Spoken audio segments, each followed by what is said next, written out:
All right, well, it's 7 o'clock. I'll go ahead and call to order the January 21st Pendleton Board of Zoning Appeals meeting. We'll take a roll call, starting to my left. Robert Jones. James King. Kyle Icorn. Jenny Sisson. Rob Williams. All right, we have a quorum. On to item 3, election of officers. Do we want to start with chair? Do we start with the chair? Oh, yes. Election of officers? Okay, all right, I'll take nominations for chair. I nominate Kyle Icorn for chair. Second. All right, any other nominations for the chair? Okay, all those in favor say aye. Aye. All right, I'll take nominations for vice chair. I'll nominate Jenny Simpson. Fine. Second. There's a second. Okay, any other nominations for vice chair? Hearing none, all those in favor say aye. Aye. Opposed? All right, is there any others? Is there a secretary? Yes, there is. Okay, James King is current secretary. all right, I'll take nominations for the secretary. I'll nominate James King as secretary. Second. Any other nominations for secretary? All right, all those in favor of James for secretary, say aye. Aye. Aye. Opposed? All right. On to item 4, approval of minutes of the previous meeting. They're on your drive and I will entertain a motion to approve those minutes. I'll make that motion to approve those minutes. All right, do we have a second? I'll second that. All right, motion and a second. All those in favor of approving the minutes, say aye. Aye. Opposed? Minutes are approved. On to old business. CU 12-17-24-01, findings of fact for 525 East State Street. Yes, good evening, and thank you. Yes, we do have a couple of old business petitions that were presented at their December BZA meeting. The first one is regarding the 525 East State Street. It is on the conditional use filed by the petitioner Blue Peninsula. This was in request to allow the build and operation of a gas station in the general business zoning district. So there's 6 criteria for the conditional use. The first criteria being that the establishment and maintenance thereof and operation would not be detrimental to public health and safety. Your board had made the determination that surrounding gas stations were in the area and were very similar in use. This local convenience store that was in addition to this gas station operation was deemed to be kind of an addition to the service to provide to the community. And as well, the traffic impact study was then complete at the time of the hearing and submitted to the planning department for review, and coordination within NDOT for additional approvals was also to take place once it gets to site development review processes. The second criteria, the conditional use would not be injurious for the use and enjoyment of the other properties nearby. All the public notice requirements were met. Letters were sent giving notice of the public hearing. There was no positive and or negative feedback from the public submitted to the town of Pendleton. The only attendance there was the property owner to the south, and he did not express any opposition to the conditional use. However, just had some questions about the development and how it related to his property. And also the use was deemed to be consistent with the comprehensive plan and reflects existing development within the surrounding area. The third criteria, the establishment of the conditional use would not impede or alter the normal orderly development within the surrounding area. The site was considered to be very unique and even considering the constraints of that property, that this use was deemed a good fit. The site was designed for pedestrian safety and safe traffic circulation, and the purpose and the intent of the corridor overlay was deemed to be met by this board.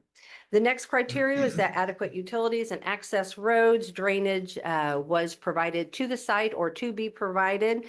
There is sufficient access to the public roadway for this site.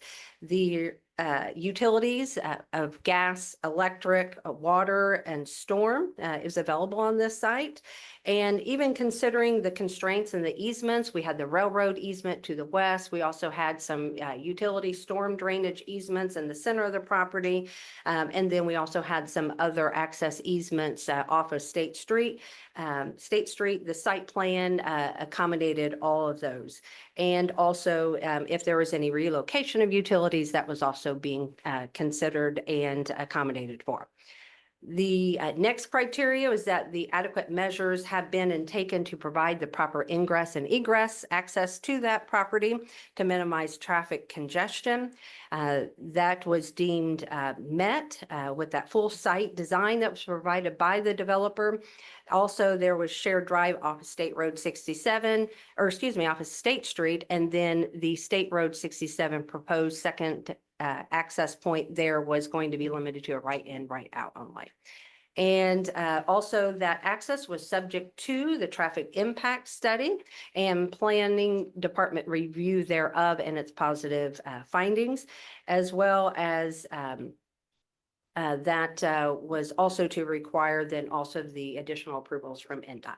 And the last criteria that was required for this board to consider was that this use was located in a district in which this use was permitted. So subject to the approval from this board of a conditional use, this allowance of a gas station is permitted in general business, and therefore that test was met. Further to note, the petitioner is also to meet any and all Unified Development Ordinance and Gateway Corridor overlay when it goes to the next phases of development as required. There is no opposition to this petition. Again, we did have Rick Sinclair represented by Sinclair Properties and his partner, Mike Levin. They came just to seek some clarifications. And this was approved by the Board of Zoning Appeals as presented, adopting staff analysis as a basis of the findings of facts without conditions. That is kind of the summary of our conditional use that was presented last month. Have any questions about the details of that findings of fact? Questions? All right, so we'll sign those after the meeting. Okay. You'll move on to the second item, V Yep. 1217-2024-02. Before kind of diving into the variance from developmental standards as presented in that petition, I wanted to give some response. There was some discussion last month about whether or not there was some previously required cross-access easement that was required between CVS there to the north of this subject parcel. So we did some further diving in, took a look at all the records, the construction site plans, the building plans, neither of which represented any existing cross-access easement or even property records to substantiate that. However, and we do most definitely appreciate member Rob Williams bringing this to our attention. At the Plan Commission meeting in May, it was May 12th of 2004, this site development plan was presented for that board for consideration. And in those discussions, there was inquiry about potentially having a cross-access easement to the property to the west, which was actually O'Reilly's. Unfortunately, that is already developed. Along the way, that cross-access agreement must not have been agreed to. It was not required as one of the conditions of the conditional or conditions of the site development plan approvals. There was 4 guidelines and commitments that were required by Plan Commission, which was drainage plan review, NDOT approvals for the entrance, IDEM support for environmentally sound development, and then a lighting plan. So those were the 4 requirements to that site development plan. And there was just mentioned that it would be a possibility to explore that cross-access easement. So unfortunately, we don't have that to kind of hold that to the developer or through the development of this parcel. But that being said, do we have any questions about that? I just want to make sure we got the answer back to you all. I think we're good. Yep, okay, all right, so the variance of developmental standards, try to go through this quickly as possible. I wanted to consolidate all this into one document. As you recall, there were 6 different variants from developmental standards. Several of them maybe had some of the same underlining approvals or basis there too. But the 6 variants from developmental standards, the first one was a front yard setback, requesting to be able to have that 210 feet versus what a corridor overlay district requires is 10 to 40 feet. The second one was to allow the fuel pumps and the parking to be more up in the front of the building along the road frontage. The third one was to allow 18 parking spaces in the front versus the standard maximum of 11 based on the calculations. And then the fourth one was to allow a driveway access point at 45 feet distance between the neighboring access point. The requirement was 300 feet was in that public hearing notice. And that is true when a full motion access is required. It goes down to, I think, 125 for a right in, right out.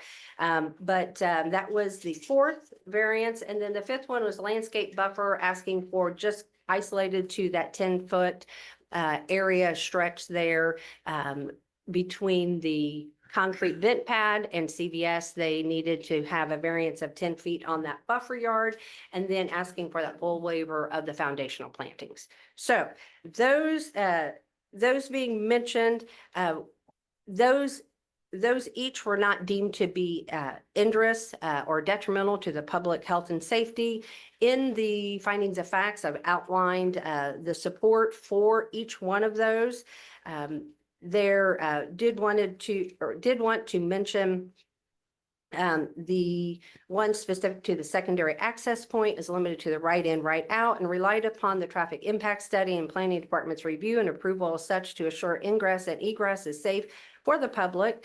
And then further noted in that section is that the distance between the access point and the next intersection, that requirement is naturally already met though. And there was then for the second one is the use and value of the area adjacent to the property was not deemed to be altered or impacted in a negative way for various reasons.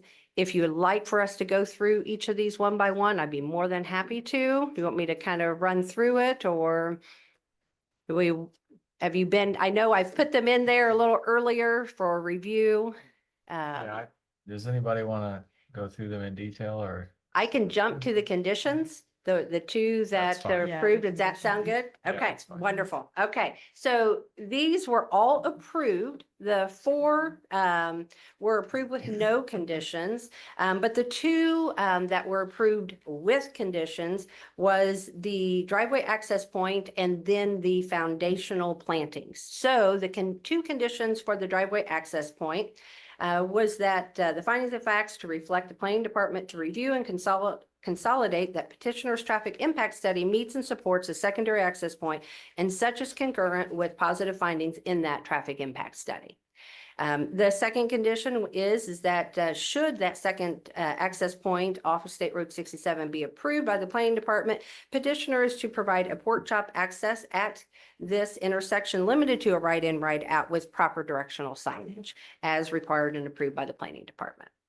So that's what we have for the 2 conditions there for that variance. And then the full waiver of foundational plantings, the condition is that the petitioners to work with the planning department to provide planting boxes contained with plant material similar in planting value. That's quantity and quality as required by the standard. Planting boxes to be irrigated with drain system and subject to review and approval of the planning department. So those are the variances that require conditions by this board. Any questions on this document and these findings of facts? Questions for staff? Thank you. Very thorough. Thank you. Sometimes we have a few months in between them, so it's a little bit of a pullback on memory, but I think that we're pretty good to go with it just being 30 days. So, Yeah. Yeah. Okay, Appreciate that. Thank you. all right, on to new business then. Okay. The first item is CU 12/12/25/01. It's withdrawn. Withdrawn. Yes, move to that the is second correct. one. Petitioner has withdrawn that request. They no longer own, keep, and or tend to do so to keep chickens on their property. Second item is CU 01/21/2025-02, conditional use request to operate a non-owner occupied short-term rental unit on the property in the downtown business district, 106 South Pendleton Avenue. State Street Investors LLC via Emily Butler. Thank you. Just a little bit of a recap as far as our order for our proceedings this evening, and we will do this from here going forward. We will, as staff, will present the site and the application details to the board. Then petitioner will give them an opportunity to add any material or information that they would like to present for your consideration. From there, we'll move right into staff analysis. And then after our analysis, if you have any questions for myself, staff, and or the petitioner, we'll invite you to do so. We encourage you to do so. And then at that point, then what we'll need to do is formally open the public hearing, allow the public the opportunity to make comment. And then after those comments are made, then we will need to formally close that public hearing, and then you'll move on to your vote at that point. Okay? All right, and we will do that for the 3 petitions that we have tonight. In fact, every single petition tonight is a conditional use request. So the first conditional use request is regarding property here. You'll see outlined up here on the screen at 106 South Pendleton Avenue. The site details for this particular property, it is zoned downtown business. This property is just about 0.05 acres, about 2178, 22 square feet facility. The petitioner is Emily Butler. She is here present tonight. She is under a contract with State Street Investors for this property. She did receive consent from the property owner to be able to represent them in this matter. And all the filings, and the notice requirements have been met. No objections or feedback support thereto have been received by the town of Pendleton. This property is currently used as a mixed use building. There is residential up above, kind of long-term residential. And then down below is small service retail, which is less than 6,000 square feet below.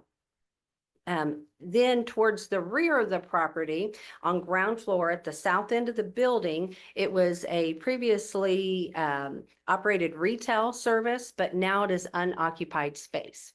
So Emily Butler, she is wanting to be able to utilize and maximize the benefit of her establishment there. And in doing so, she has requested, you can go on to the next screen.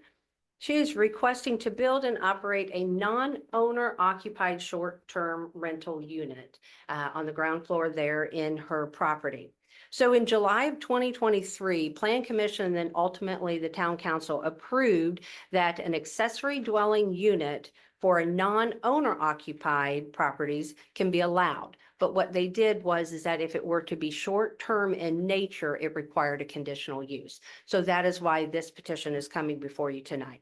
A short-term rental is less than 30 days, a rental term. She would like to convert the rear of the building into an accessory dwelling as detailed. It is a space, would be utilizing the footprint that is unoccupied already at this time, approximately 500 square feet at most. It would be an open living room kitchen concept. She was planning to kind of work within the kind of the confinements and configuration of that area that is existing already. She's looking at having 1 to maybe 2 bedrooms if this conditional use is approved with a separated bathroom. And the maximum overnight occupancy for this unit would be 4 to 6 persons. So there, and that is based on our short-term rental and also the state statute that for every bed, a bed requires or allows an two-person for every bedroom or provided bed, or even let's say a pull-out couch. So if she has then the living room with the pull-out couch and two separate bedrooms, she would then have that max of six. But she's leaning more kind of towards the 4 to 6 person occupancy for maximum overnight stay. But it's consistent with our unified development provisions. She at this time is not proposing any changes or modifications to the exterior of the facility. I do believe that there is a door that is kind of getting repaired currently there, on site. But if she were to decide to move forward with any modifications externally, she would have to go through the Historic Preservation Commission to be able to do that. There are pictures on your Google Drive of the existing building to be able to kind of provide you with a little bit more of the familiarity of the site, but it's just kind of right back here Yeah. behind us between can see State it. Street and Pendleton Avenue here. So, yeah. So that is pretty much the gist of, what the petitioner is asking. If you don't have any questions for myself or would definitely welcome Mrs. Butler to come up here and add anything that she would like to share with the board for your consideration, but if, yeah. If I could ask one question on this, if this is approved on, I would anticipate parking would be probably Yes, 1 or 2 yes, cars. I would Yes, anticipate. that was, that That's was my one, part. yep, Is that one is that a fact, concern? wanted to discuss that. So a part of our short-term rental requirement is that for every 2 in occupancy requires 1 parking space.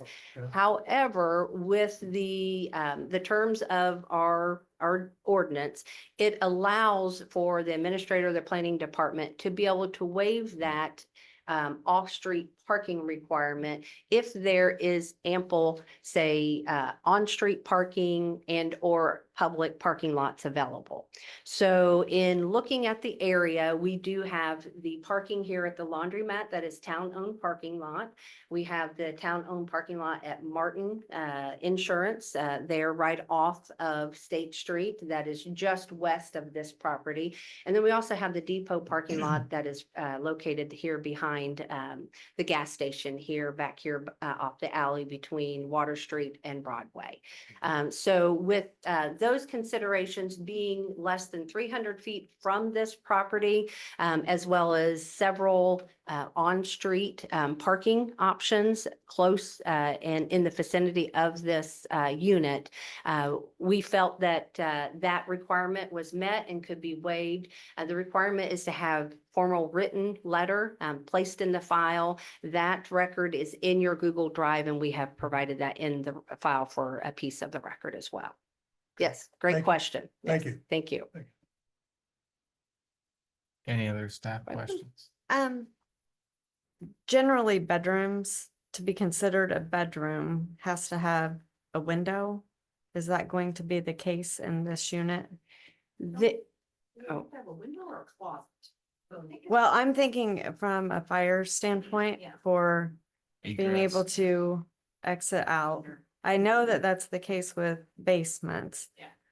I mean, Shoot. we would definitely assure that, when the remodel is happening, it's gonna have to meet building code, and if that Okay. can't be met, then it can't be met, but I'm sure that's something that's already been considered.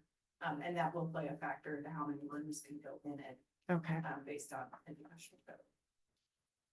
Yeah, there was exploration of converting in that door into a window to be able to maximize that space and to provide additional living rooms and bedrooms there. As far as I think to be considered technically a bedroom, if they were to open it up and to be kind of more a studio, kind of like our Mhm. next petition, that is an option as well. Okay. Yes. And there would be then the next step, if this conditional use is approved, they will have to go in through a remodel building permit. And if there's anything done externally, say through a window, that is where HPC would be involved, just because of where it's located in the downtown district.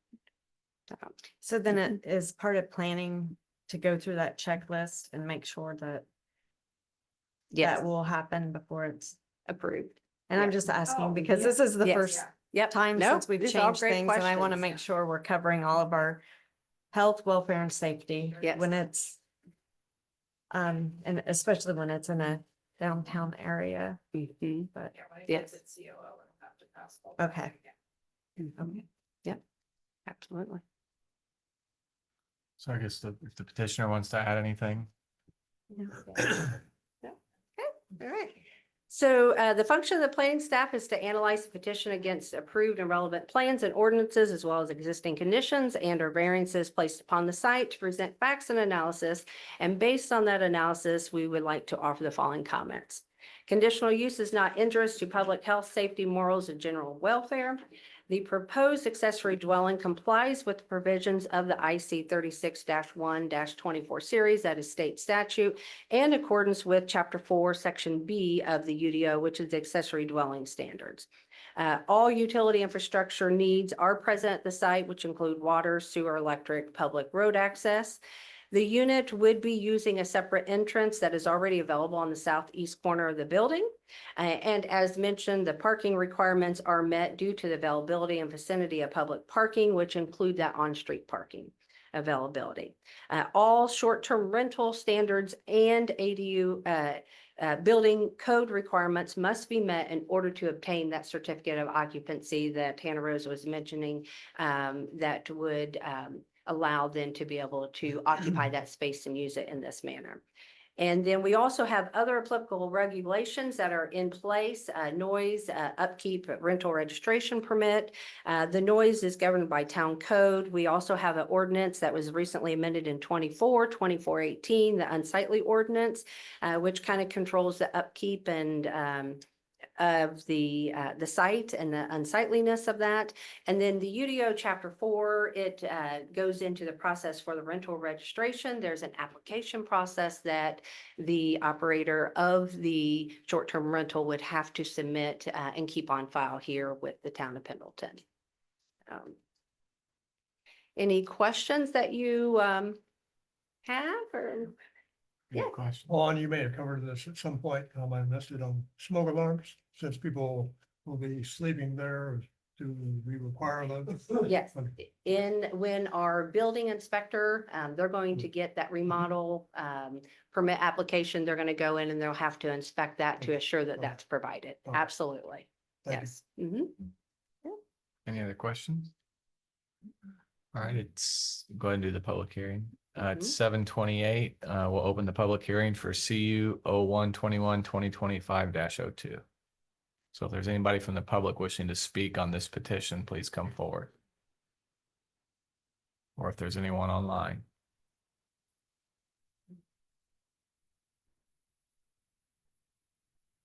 Okay, it's 7:29. We will close the public hearing. And so now we just need to discuss the criteria for this request. So based on Indiana code, BZA considers the following. The establishment, maintenance, or operation of the conditional use will not be detrimental to or endanger the public health, safety, morals, or general welfare. So I think we kind of discussed that. The remodel permit and the certificate of occupancy will kind of ensure that everything's done to code and it's safe. Is there any other board discussion on that bullet point? Mm-mm. The conditional use will not be injurious to the use and enjoyment of other property in the vicinity for purposes already permitted. I think, this is kind of generally a business district. There's not really a residential area that We would have be s- interrupted. we have some lofts, so it's. But it's an area Yeah. that's used to Yeah, traffic and yeah, intermittent use. Yep. So it doesn't seem to be it's consistent with what we what we are have. doing down here. Sure. Any other board? The third bullet point, the establishment of the conditional use will not impede or substantially alter the normal and orderly development and improvement of the surrounding property for uses permitted in the district. I don't see any issue there. I don't have any problem with that.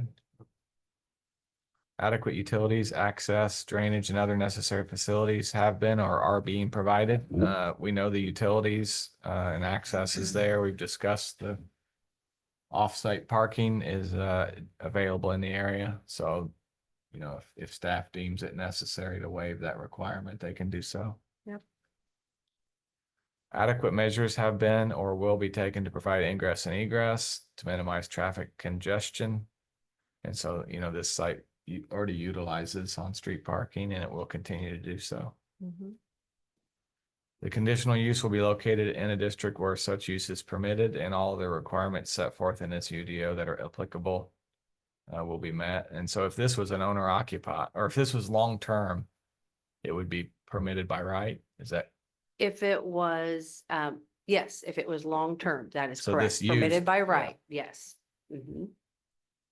And then if it was, so this is kind of a mix of accessory dwelling of a non-occupied short, but then and also, short-term? yeah, And elevated by a short-term. short-term rental. Yep. So the criteria, the conditional use is located in a district where such use is permitted. That's true then? It's, yes, Okay, permitted so long subject to the approval of a conditional use. Yeah. Yep. okay. I think it meets that. I don't have anything to add. Yeah. Rob, do you have any? I do not. Good. No, nothing. Good. All right, so I will entertain a motion on CU 01/21/2025-02. And so I think that motion would be either to approve or deny. I'm making a motion to approve. Yeah, we have a motion to approve. Do I have a second? I second. Okay, and so that motion adopts the findings of fact provided by staff and based on the discussion of the board. Absolutely. All right, all those in favor of the motion, say aye. Aye. Any opposed? All right, the motion carries. Okay, Yeah. on to the second one, CU 01/21/2025-03, 315 South Adams Street, Unit A. So this conditional use petition was filed by Beth Carey. She's the owner of Midwest Remodeling Service. Beth Carey is present with us this evening, so if you have any questions, anything that you would like to ask her, she is here and willing to assist in answering any questions that you have. She has complied with all of the filing requirements. The public notice requirements also have been met. Those letters had been sent out timely, and we have not received any negative and or positive feedback regarding this petition. This particular site, it is zoned residential core conservancy.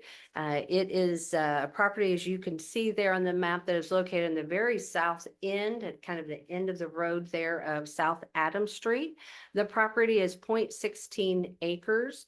And you'll see also too, you have your primary structure that sits up to the north, and then you have then that ADU unit then to the south. This property is currently used as a single-family residential long-term rental on the primary structure to that north, with the detached accessory dwelling unit had been converted from a garage, and that is highlighted there in yellow there. And a certificate of occupancy, because the intended use was to utilize this as as another long-term rental, but then kind of exploring other options, they would like to seek a conditional use to be able to operate it as a short-term rental. But that being said, it is already passed all of the remodel and building review and inspection. So that COO has been issued here earlier this month. Going to the next slide, as mentioned, the petitioner is requesting a conditional use to do and allow the following. They like to operate a non-owner occupied short-term rental in the existing accessory dwelling unit there on the rear of the property. The accessory dwelling unit's about 415 square feet. You'll see in your Google Drive, there are additional renderings that kind of goes into detail. You can see kind of a 3D rendering of, what that unit looks like inside the walls. It starts out, you have the entry with storage and a mechanical room at the main entry. And off that main drive, the living space is an open concept between the living room, kitchen, dining, and bedroom. And then there is a separated full bathroom there, as well as there is an enclosed outdoor space with a 6-foot privacy fence. And that area is about 140 square feet. On this property, there is one driveway access point off of Adams Street to service this entire property. But that access will be utilized for this ADU as well. And there are to the south 2 dedicated parking spaces, as the images illustrates there, which allows parking for this ADU separated from that primary structure residential area. The maximum overnight occupancy for this unit is 2 persons. They intend to keep that to the 2 persons, just to be kind of considerate, within that area, keeping, noise and any type of nuisance issues eliminated. And, they potentially could expand that to 4 if that couch was an open pull-out couch type, but they have chosen to keep it to 2 persons for their application. That being said, that is kind of what the petitioner is asking of you tonight, and kind of what the proposed rendering, would look like, and actually is existing. Petitioner is here. If you have any questions at this point before I go into staff analysis, be more than happy to answer any questions, as well as Any staff if you have anything to add. questions? No, all right, continue. Okay, all right. Ms. Carey, did you have anything to add or? Yeah. Okay, all right. So again, just the function of the planning department is to analyze the petition against the approved and relevant plans and ordinances, as well as any existing conditions or variances placed upon the site, and to present those facts and analysis. And we offer the following. We feel as staff that the conditional use would not be detrimental or injurious to public health, safety, morals, or general welfare. We feel that the proposed accessory dwelling complies with the provisions of IC 36-124 series and is in accordance with all the terms of Chapter 4B or Section B of the UDO, which is our accessory dwelling standard section. All of the infrastructure needs are present to the site, water, sewer, electric, and public road access. Also, storm management as well is provided with that primary structure, as well as that addition. And again, there was really not any addition to the footprint of the existing previous garage, only that there was an added concrete slab then to the rear of it. But as far as structure wise, there was no addition. Also, the property is located at the end of the road, as well as limited capacity to the two persons, supports continued enjoyment and normal development of the surrounding area. Parking requirements are met with utilizing the existing single driveway cut that is already available at the parcel, and the unit has its own designated space for their parking needs. All the ADU standards and building code requirements have been met, and that COO has been granted. Other applicable regulations just in our previous petition, including the short-term rental requirements, noise upkeep, and that registration requirement are in place and enforceable by existing code. Yeah. And that's all I have on that petition. Just to clarify in my own mind, if this was a long-term rental, we wouldn't be here. That is correct. Okay, so this Yes, is just a just short-term because rental. of short-term approval. rental, you've got it. House Yeah. by right. Yeah, all right. Yes, And notices are sent and you receive no feedback. that is correct. Yeah. Any questions for staff? I mean, it's already constructed and I mean, it's already usable. The as long as- standards, yeah, the standards are there. All right, it's 7:40. We can go ahead and open the public hearing for CU 01/21/2025-03. Is there anybody present? We can come forward. Thanks. Hi, guys. My name is Jamie Staley and I live just south of this property. And this is my least favorite thing to do, is publicly speak, so bear with me as I'm trying to, get my words right. But I come here as a concerned resident and mom. I have 4 children that live just to the south of this property. And one of the major risks of allowing short-term rentals, especially without a robust screening process for guests, is a potential threat for the safety of the families living in the area. There are 3 Airbnbs within a half-mile radius of my house already.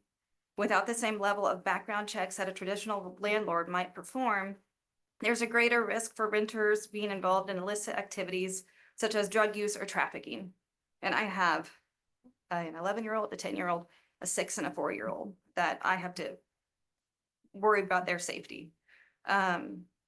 And additionally, short-term rentals can attract individuals with potential harmful intent, such as child predators, who take advantage of not being known or their lack of oversight that often comes from short-term stays because there's not always someone there, keeping a big eye on them. In a small residential area or neighborhood, this could pose a serious risk to the safety of the children and other vulnerable individuals in the area. This isn't just about us, it's about the whole town. Some of my elderly neighbors couldn't make it because of the cold today, and they feel the same way. I'm hoping you can see the perspective of someone living right next to the Airbnb with the safety risk. And I know the Deshawn's, they're wonderful people, and Beth is a good person. And I had to say what's on my heart for my family. And I don't know, like, if decisions are made or whatnot, but I just hope that you will consider thinking about the safety and, like, maybe they did add a fence around the private area and that, or like the outdoor area, and that was nice. But I don't know if maybe some more barriers or something that might make us feel a little more protected. There's a lot of rentals in the area, so that could be why you didn't hear much from people, because many of the surrounding areas or the surrounding houses are rentals. But we are a permanent resident and plan on being there for a good while. So thank you for listening. Thank you. Am I allowed to Yeah. address or say anything? Yeah, you can come on up. Well, thank you for coming up and giving your opinion. We've been in this community for generations, so I do understand and I appreciate it, and you were very brave to do that. Do I? Oh, Oh, I'm yeah. sorry. My name is Beth Carey. Do I need my address? My address is 4347 West 950 South Pendleton, Indiana. Sorry about that. Oh, that's right. But what we have done with this Airbnb, so it is a high-end Airbnb. It is going to be priced out like it's a high-end. You should see it. It's gorgeous. And it is made for 2 people and 2 people only. There's a possibility somebody could bring their child with them and put them on the couch, but it's not a party area. Again, you're gonna have 1 or 2 people in here. We did do the 6-foot privacy fence, and that's their only outdoor space. And that fence actually closes in the front door and it completely locks, and that's their only outdoor area. They do not have access to the rest of the yard. The rest of the yard is for the long-term rental.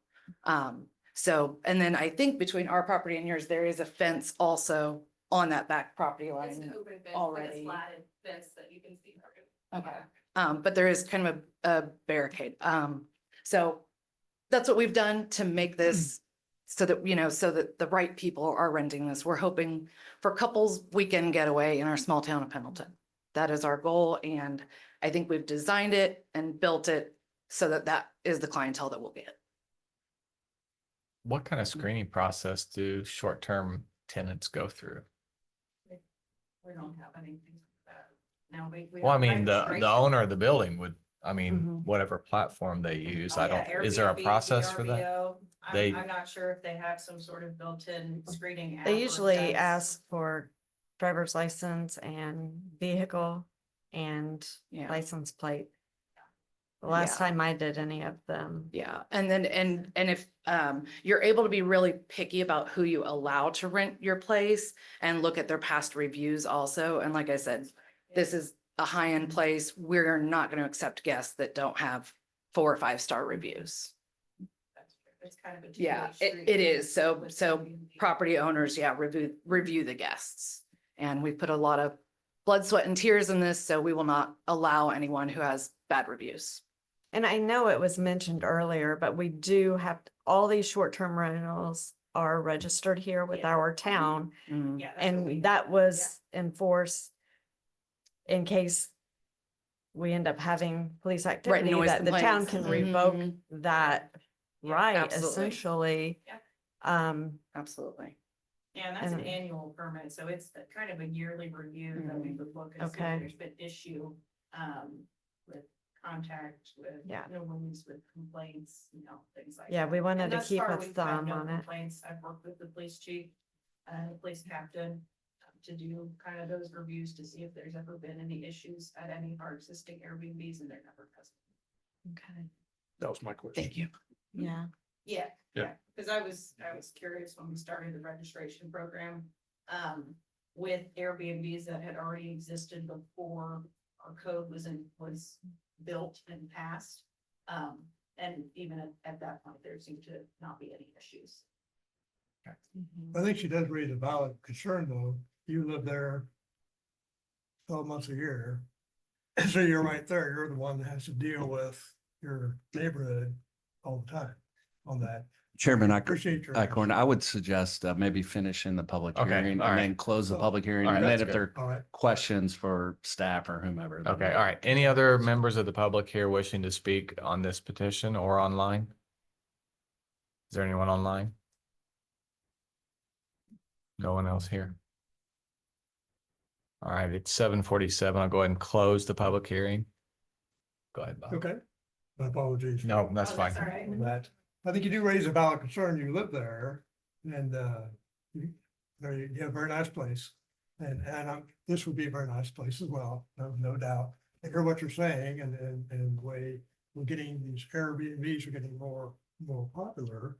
And I get that, small town would be a good place to be, but you live there all the time. And you mentioned your neighbors also had some concerns about this. They would echo your conversation. Okay. I guess I'm kind of in a quandary on this. Guess we have a number of these, but you have neighbors, evidently from what you're saying, that are reflecting the bona fide concern of this, if we approve this Airbnb. I guess I would raise the question on,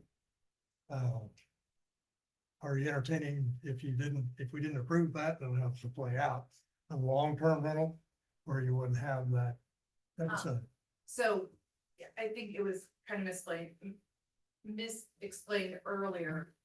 We met like when I was purchasing this property and I did not understand there was some miscommunication with us. I was explaining when I was buying the property that to make this work, I needed a long-term rental and a short-term rental. And we kind of talked and I was told it was a conditional use, but I wasn't told we need to go through the BZA. So I thought it was like already pre-approved. So we're kind of all in for it to be a short-term rental at this point. I just didn't understand that we had to go through this process when we talked about the use and looked at the architectural, the document that's out there. So, yeah, doing a long-term rental would really hurt. okay. And I can appreciate and thank you for your presentation on that. But you live there all the time on there, and this is a business enterprise, totally understand that, and very business supported, but I hear what you're saying, and I think I'm certainly paying attention to that as to her concern, and can appreciate her concerns on that as far as people coming and going. Tonight, we have this couple here, they're fine. Next night, we have, they're drinking all night long. I know it's gonna be a high-end structure, but we all like to party every now and then.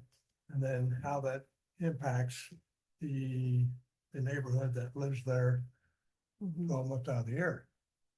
I guess this gives me some pause as far as the concerns on this.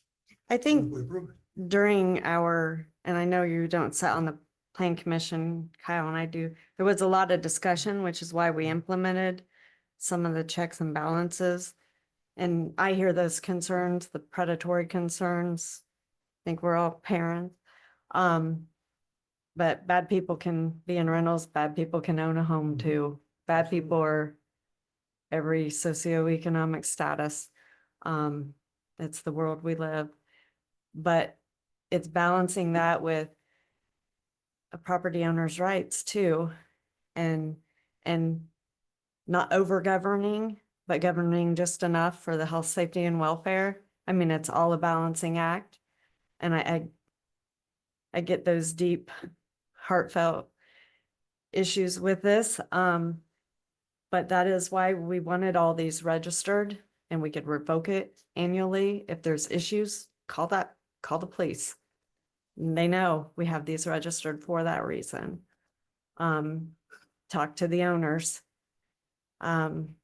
It's just gonna take that, but to me, again, it is that where the owner's rights lie, and I know it's not a simple solution, it's not cut and dry. That's why we make people pay to come to this for these conditional use, and some people think that's too much governing, but we're trying to strike that balance to make our community still be quaint and wonderful and safe.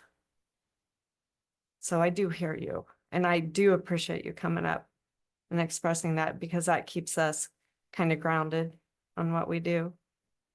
Not just here, but when we put our unified development ordinances in place throughout the plan commission, which is why we're at this point that we are coming to get approved.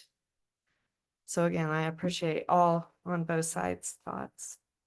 Yeah, I guess that's my main concern too, is just that the use will not be detrimental, to the neighborhood.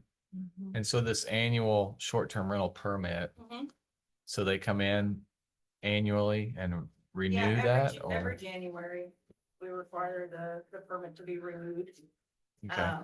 And then at that point, that's when we will review kind of any happenings, any concerns, anything like that. And So then will you get notified on police reports then, so you can track those in your system on these properties? I don't get notified immediately, but Okay. when we go to renew the permits and we'll reach out to the police department, that's, Okay, they have the list. I can always make sure that they're updated with it. and I would imagine our chief would come like, hey, this particular property has had Yeah, some Yeah, consistent. absolutely. So issue. I kind of mimic, what you said, that, we do have a lot of checks and balances in place, and I certainly do appreciate, the public coming out and voicing their concerns as well, but we haven't really had any issues yet. They're pretty invisible for the most part. But, those checks and balances are in place for a reason, and they can also be amended to be stricter as well. I mean, our code is a living document. We've amended it how many times, to see what's working, what's not working. And that also comes into play, I think, as well, so. And there's no additional screening requirements or anything that we could impose? I mean, there could be maybe some stricter standards when it comes to renewing the registration form. It's just, we haven't had any issue yet, so there hasn't been a reason to do that. We could kind of proactively do that if you want to. That might be something I think we'd like to discuss with the police chief, maybe kind of, and with council as well, to see what that would look like. But the only requirement is that you register annually. And kind of like the hotel, we can take some things into consideration. And But that doesn't mean we couldn't strengthen that document to kind of really speak to that.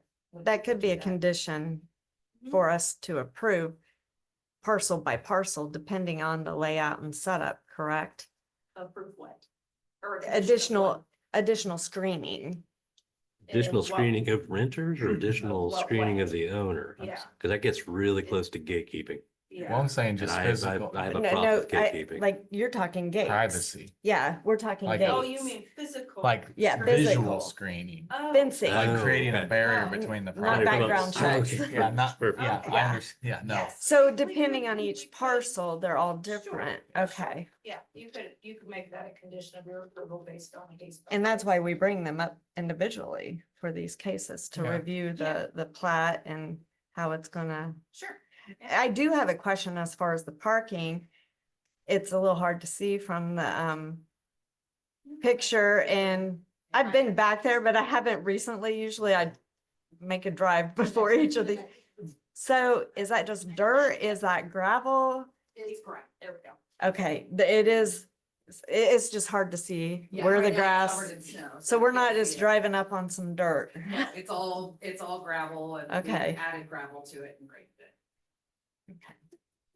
A quick question for Beth, if she can you answer seated or does she have to come back up to the podium? I think if they can hear, it'd be. Better at the podium. So, what would your role be in the day-to-day operation of the Airbnb? So my sister who works with me, she is managing the whole property. We Okay. don't have another company.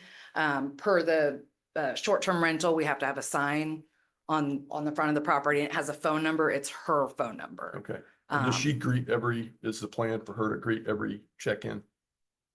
Like eyes on there. Yeah, Um, I've stayed in a lot of Airbnbs and sometimes the Right. owner's there to greet you. I don't think we were planning on having her there. We have talked about having an exterior camera on the property. We haven't installed anything yet.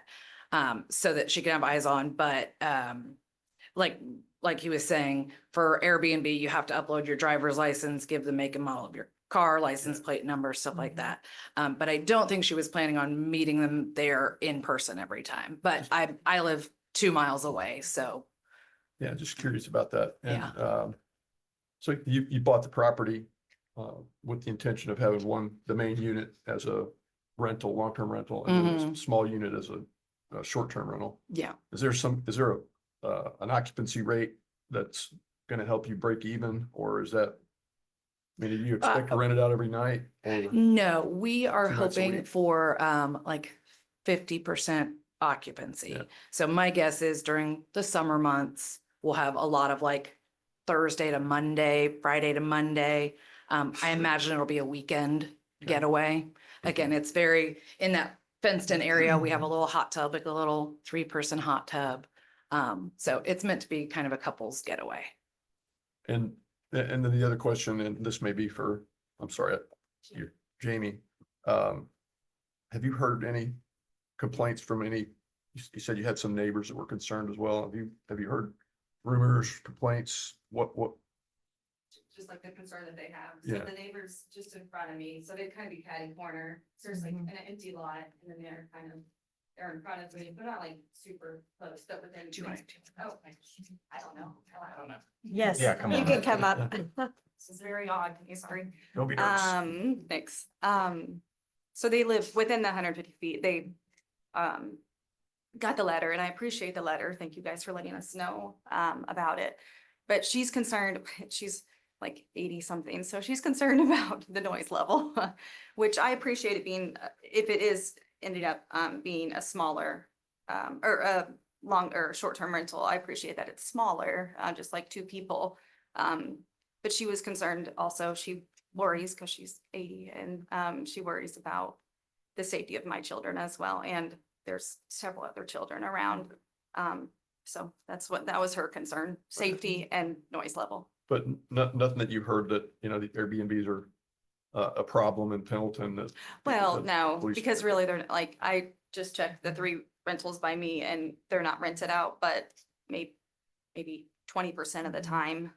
So I mean, I don't hope that it would be rented out more, but I hope for their business it would be rented out more, but I guess I would just say that there's 3 near me and they're not that rented out, so we haven't heard much Okay. about it. That answered my question. Thank you. Yeah. Well, I think another assurance, and I know it doesn't dissolve all the concerns, is that it is locally owned, because I know I've used a lot of Airbnbs that someone owns it from another state and Yeah. And they don't see the upkeep, things of that nature to where in this situation and so far, I haven't gone through our list of others. It's all somewhat local. Because they have ownership in that property to keep it nicer. And it's easier for the town to reach out if there's any problems. But this attaches to the property, not to the owner, right? That is correct. Yeah. But we have no plans on selling ever. Ever, yeah. And we do plan on managing it ourselves. And that was one point that I wanted to add, is that it is locally owned, Mhm. accessible, if there was any type of issue, that they would be in close proximity to be able to address any needs that were to come. And then also they have been that long-term rental, resident as well, that can kind of serve as second eyes to the property, as well. So. Mhm. I would suggest as a condition, the external camera. Driveway camera, yeah. Yep. Absolutely. And it almost is something I think as we have more of these, it might end up being a standard that we consider. So then it's not always one of those conditional uses that's part of the standard that we write in. It's a very residential area. I think would be appropriate. I think so too. Most residential has their own cameras these days anyway, so why wouldn't we do that on something that's a little more revolving Also, the door? Ring doorbell. Yep. On the entrance. So. Yeah, and that one, it would help if the property owner, if things were damaged for proof, but then also if a neighbor has concern, then camera footage can be pulled as well for police reports, etc. And we've talked to a lot of neighbors on Adams Street and they all seem really excited about it. I'm like, oh, my in-laws can stay here. So we've only gotten good feedback on Adams Street. I guess we should go through the bullet points here. Yep. All right, so the establishment, maintenance and operation of the conditional use would not be detrimental to or endanger the public health, safety, morals, or general welfare. So I think this is kind of the big one and we've discussed it at length here.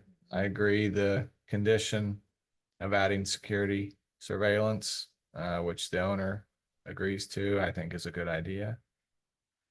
And it's on a registry, it gets renewed annually. I did have a question about the occupancy limit, so is that part of that annual permit? Like this year, it's maxed at 2, or is it, but you said it's per bed? Or- Yeah, for Indiana code, occupancy limit, Is per bedroom? what is it, per bed. Yeah, so I mean, there would be a max regardless. Our maximum for short-term rental is 10.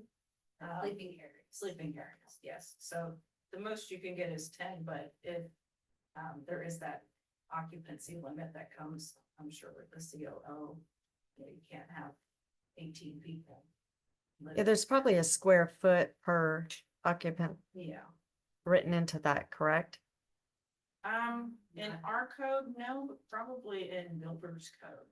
Uh-huh. That's a whole separate book. from- Which would have to have been ours. part of, initially, that would have had to been one of the checkoffs. So like our previous property, they're gonna have a checklist. Right. So I would imagine this would still have to meet that, even though it's designed that way. And Yeah. it's really more so than a checklist of maximum occupancy. Mhm.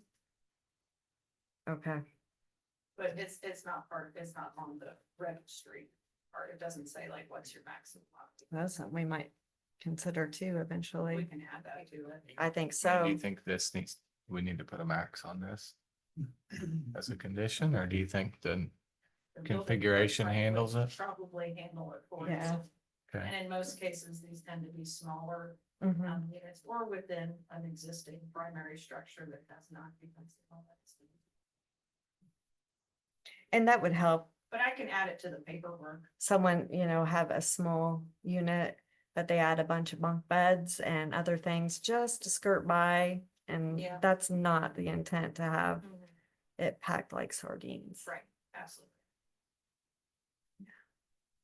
So So we some, can add that to the application paperwork here, maximum allowed by code occupancy. and somehow the square foot, which I believe that's probably Indiana statute in there. Yeah. Okay.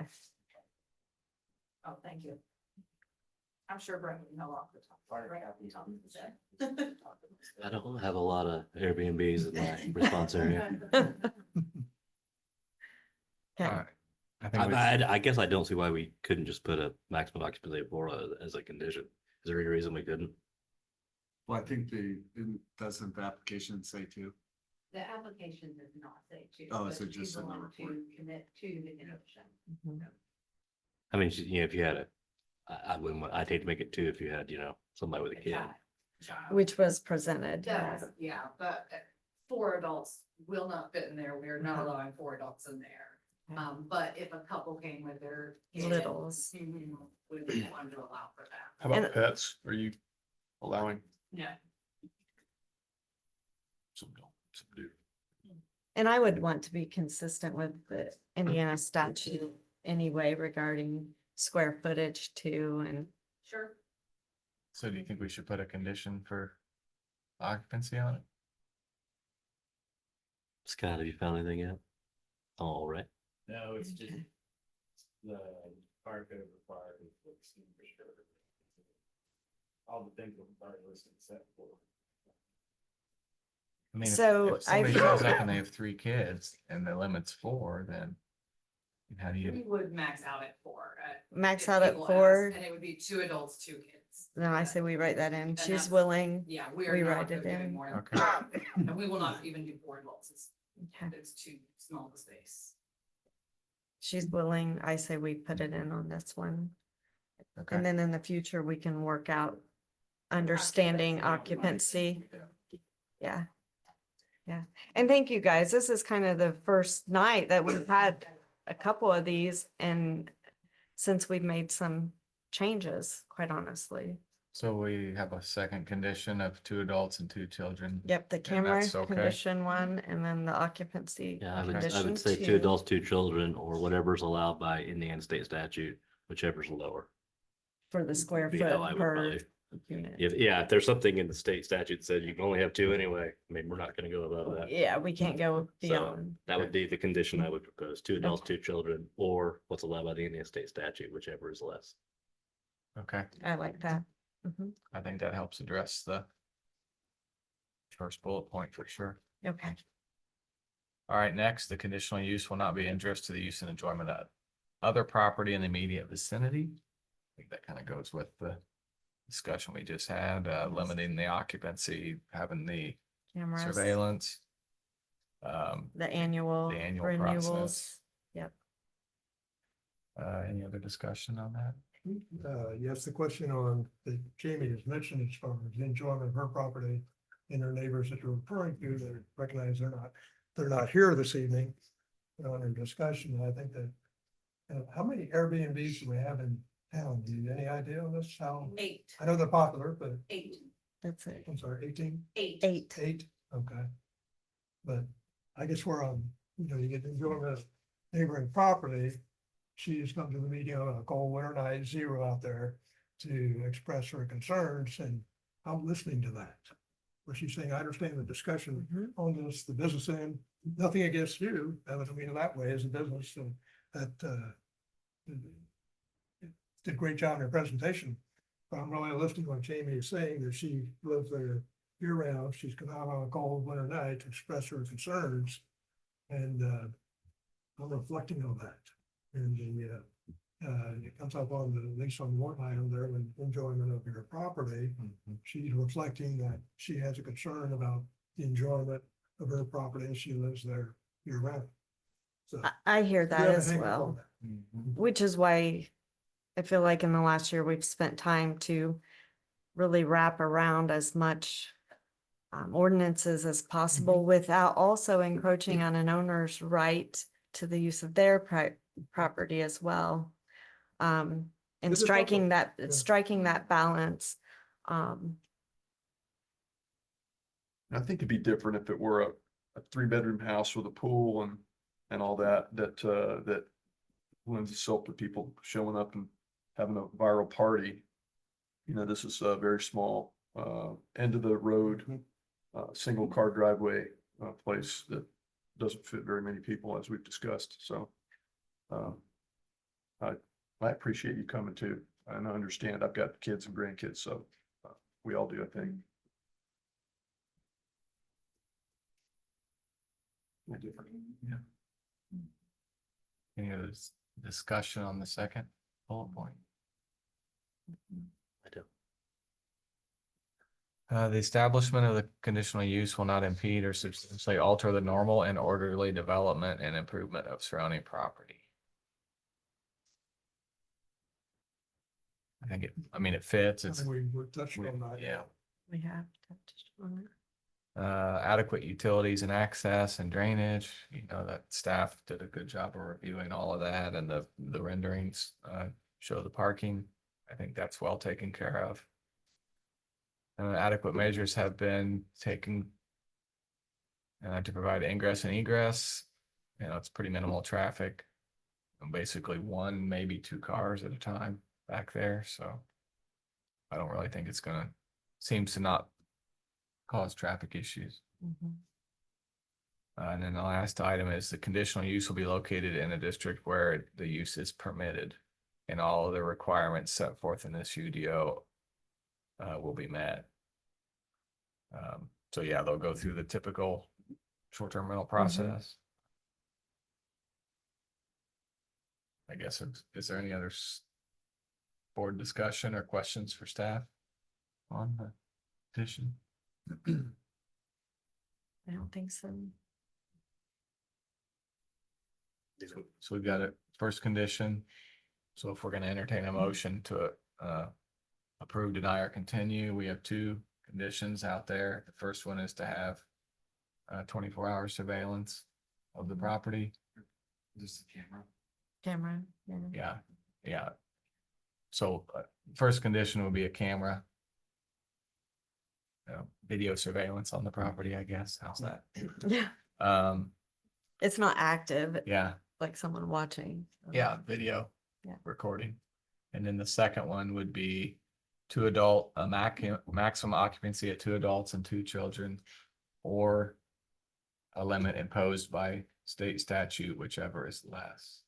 Correct. So, And we can figure out whatever's less now, right? We can, Not right. I mean, I think they're gonna have to dive into the Indiana yeah, statute. that's what I mean, the So- wording. It's gonna be Yeah, divided by I got you. square footage, so. Right, Yeah, it's, that's why we're wording it as such. gotcha. And then the homeowner will know. Yeah. Okay, okay, so the second one will be.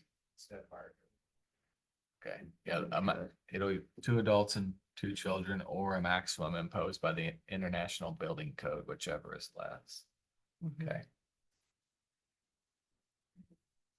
Any further discussion? I guess in that case, I will entertain a motion. I'll make a motion to approve with the conditions as discussed. I'll second. All right, we've had a motion and a second. Is there any further discussion on the motion? Mm-mm. All right, all those in favor say aye. Aye. Aye. Those opposed? Aye. All right, 4-1, the motion carries. On to the third case, CU 01-21-2025-04 Henderson Way. Good, thank you. Okay, for our third petition for this evening, it is regarding property here west of town. It's just east of the I-69 corridor there, kind of wedged between south of State Street, west of South Heritage Way there, but then also between State Street and this 12-acre parcel is Henderson Way there, you'll see here outlined. This property is 12 acres. It is zoned general business. The petitioner is Pritha LLC, owner is Rakesh Patel and Paresh Patel. They are both here present this evening, available for any questions and or additional comments that they'd like to add. All the filing and notice requirements have been met for this petition, and there has not been any feedback received by the town of Pendleton, both negative or in support. This property is currently used as seasonal farming ground. And as you could see with the rendering here, it is surrounded by other general and heavy business land uses. The red represents general business. Then you have kind of that purple shading there for heavy business. Right on the very south end there, you'll see blue, and wanted to point out that is institutional, and that is just an easement that is owned by the town of Pendleton that is accessed into the electric and water utilities there south of that site. So you'll see kind of outlined there the 12-acre parcels. Our next slide will get a little bit more into the site layout, but you'll see they're highlighted for you. Lot 4 and Lot 5 are the particular parcels that we're going to be speaking of tonight. Stephanie, if you, yep, but to the next one. So petitioner has filed their conditional use application, and what they are asking for is to be allowed to build and operate a hotel on 2 of the 5 lots within this commercial subdivision. The commercial subdivision is going to be called Heritage Hub at Falls Park Business Park. Falls Point, sorry, Business Park, that wasn't coming out right. They have the 5 parcels there. The 2 front parcels just south of Henderson Way are somewhere between 1, maybe 2 acres, but closer to about 1 acre each. And then the lots in Lot 4 and 5, they are about 2 acres each. You'll see there also outlined Legacy Drive is going to be internal private road to service this commercial development. We have there where you see Legacy Drive West. It is a large 80-foot utility easement that's existing for gas utility. So they are proposing to utilize and maximize the property here as most efficient way, and using that to create a drive then to service to allow access points to those individual lots as they develop in the future. So each of those 5 parcels will have to access the public roadway through that Legacy Drive. And the hotels are planned for and being requested for, like I mentioned, lots 4 and 5, and will utilize a shared drive that will be in between the 2 lots there that then will connect to then that Legacy Drive South.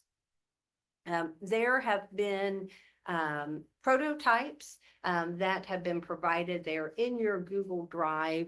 The developer has provided those to give you an idea of what type of development he's envisioning for this property. There's not any contracts or agreement or anything at this time, but this is what he is considering. So Lot 4, the proposed design concept would be for a 79-room prototype of a 4-story, about 38,000 square foot. It would also offer a breakfast buffet area, and then a recreational facility there in addition to the main lobby. Lot 5 is a little bit larger in scale. The property is designed accordingly, a little bit larger lot, and that proposed design concept is a 112-room facility. It's a 5-story hotel, about 53 plus square feet there, also with a breakfast buffet and recreational facility. Again, those brochures are provided, goes a little bit more in detail as far as kind of the layout, the details, square footage of each of the rooms, and then the layout of the hotel itself as far as where those amenities kind of come into play. You will see that those brochures for Lot 4 It is a possibility at this point. We're very preliminary in this development phase, but it would be potentially Fairfield by the Marriott. And then also for lot 5, it would be what they call Town Place Suites by the Marriott. So quality establishment there. And then also, we have provided, so you'll see in your rendering, and Stephanie, if you want to go to this, those prototypes. So if you go into, go into this, and then go ahead and go on up to the renderings there, Heritage Hub. And we will continue to work with this developer as we go into the additional phases of the development. But the brochures, they're just kind of what is the kind of their general product. Yes, here is the 70-room prototype brochure. You'll kind of just see just generally what the outdoor exterior would could look like. Obviously, we have our standards within the Unified Development Ordinance. This particular property, and we'll talk about this a little bit more in depth, falls within the Gateway Corridor overlay. So there are some heightened standards that also will need to be met when we go into those next phases of development with site development review. And then if you want to go ahead and step on back out there, we also have then that second brochure for the Town Place there, and kind of what that, could potentially look like, what type of amenities and facilities that they are considering to bring here for the town of Pendleton. If you go back out, we wanted to share some additional information, and that is just kind of that Word document where it has those links of examples. So kind of started to explore. If you click on the first one there, hopefully it's going to work. Yeah, it's going to pull up here. These are the same product, the same type of establishments. However, those that are within historic communities. So it just wanted to kind of illustrate for the board how they're not limited to, what is being presented. This is just preliminary. This is just to give some concept to how the site can be laid out, as well as what those exterior materials and features can look like. And we're going to kind of talk about the design review board and kind of, what their role and what their take is. But we just wanted to share, and you're welcome to kind of go through there. There's a couple other links in other communities. One is downtown Indianapolis as well, that provides some alternative to then what those brochures are. The purpose of this board is to definitely take in consideration what is being proposed as conceptual renderings for the site and the buildings, but it is what they're asking for is the conditional use. And so those criteria, as we've kind of went through the last 2 petitions, will be the same criteria that you would consider for this petition as well. So, okay, Stephanie, you can step on back out there though. And then you'll see if we go back to the presentation, sorry, Stephanie, haven't you? There. Hit Jamie. Oh. Yeah, right there. Up, third from the bottom. There you go. Okay, back to what page, and you'll see then the layout there as well, shows where petitioner, go on down to the next slide. Yeah, right there. You'll see where they have their stormwater management engineered and planned then for the most southern piece of their property there. So, and they have provided with the application, a utility site plan as well, which that's kind of what this the underlying configuration is to this. We've just kind of added in some different elements for presentation's sake. Okay. So that is what the petitioner is asking. We have several different comments that we would like to provide to you based on our analysis. But I'd like to pause if you have any questions about the development itself, if you have any questions for the developer, or if you would like to add anything more at this point in time. No. More. Okay. Okay. Do you have any, the board have any questions for staff or? developer at this time before I go into our analysis. So like if this conditional use was granted, is it limited to lots 4 and 5 as depicted? You know, these like character exhibits that would go with the approval Well, the or like the, sorry. because the plat Yeah. doesn't, While we went over. the some of plat this, doesn't so- exist. Uh, The plat doesn't So- exist yet, right? The So- Yeah, primary, yes. yes, I'll go over the phase of it. Yes, the Okay. primary plat has been submitted and approved as of this past October. Okay. Plan Commission did approve that, and it does have the same type of layout for. Okay, so we lot can 4 and limit lot it to 5. those Correct. Yes. existing You can lots. limit it, Okay. yes, absolutely. Mhm. That was my only question. Yes. Any other questions for staff right now? Okay, all right. So the function of planning staff is to analyze the petition against the approved and relevant plans and ordinances, as well as any existing conditions and or variances upon the site, to present the facts and analysis, and then based on that analysis, we'd like to offer the following comments. First, for just the conditional use itself of a hotel, we do not feel that it's detrimental to the public health and safety. Just kind of give you a little bit of understanding for why the conditional use is being requested is that there was in this past year where any zoning district in which a hotel was being permitted as a permitted use, it was then elevated to require that second layer of review to require then that conditional use. It is not a conditional use requirement for a special land use within that gateway corridor overlay district. So it's not the design review board that is a part of that appendix of our UDO and that additional development standards, they're not being pulled in because it's a requirement for a hotel, motel to have a conditional use prior to establishment. But it's the general business zoning district requires a conditional use. And this property just happens to fall within the corridor overlay district. So that's kind of where they get pulled into for that piece of it. But we do feel that the conditional use for a hotel would not be detrimental to the public health and safety. The proposed land use is consistent with the comprehensive plan and that future land use map. The comprehensive plan will be going through an amendment here this year. Things are going to be kickstarting here this next month or next Monday with a steering committee. And so in about a year, we're going to have that plan updated. However, the original plan that was established in 2018 identifies this particular property to be planned business. And within planned business, the allowance of a hotel motel was allowed within that zoning district. Also, the parcels surrounding this particular 12-acre parcel are similar in zoning districts, as we mentioned earlier, and the uses are deemed complementary to this proposed land use.